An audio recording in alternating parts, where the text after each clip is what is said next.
If you weren't successful, what sort of leader would Nick Clegg make? I think Nick Clegg would be an excellent leader. I mean, I've always said that I think Nick has enormous qualities.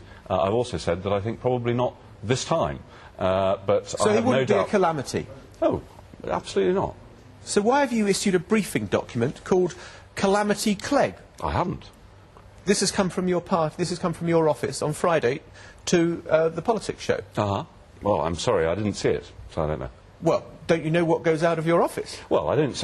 It's quite impossible to check everything that goes out of the office. This is a large campaign going right the way across the country, but I can assure you that's not had my authorisation. This is a lengthy briefing document listing various elements where you say that Nick Clegg has not done his job very well, that he flip-flops, you know, he keeps changing his mind. What, has he forgotten what he said before, or has he changed his mind again, written in those sort of terms? Well, I do think very clearly that we have had a series of issues where it is not clear where Nick stands. I don't think it's clear where Nick stands on Trident, for example. I've said very clearly that I'm against replacing Trident. Can I reply? Nick has said, of course, let me finish, and then, of course, you can say. I don't think we know where Nick stands on issues about public services reform.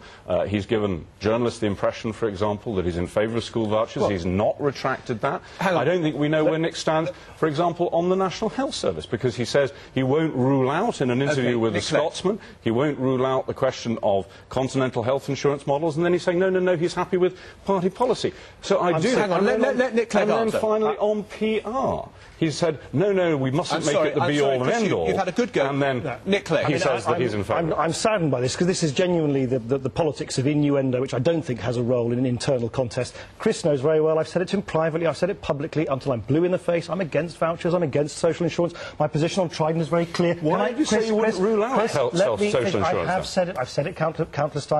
I said it to you yesterday. I've said it on my website. I've said it. But hang on, with respect, Chris, this contest is not about me meeting false challenges which you put up to me. It is about me saying what I think the Liberal Democrats need to do to the country, for the country, to make Britain a more liberal place. On Trident, there is a disagreement.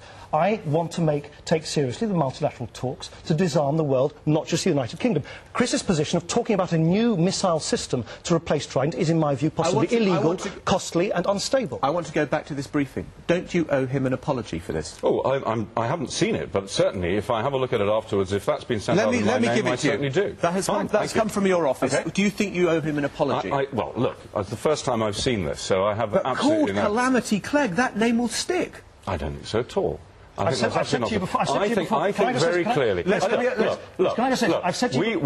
We have to make clear what potential differences are during this campaign. But they have to be real differences, and not they are real false ones. differences. No, I entirely agree. Chris. And I think that there are real differences here.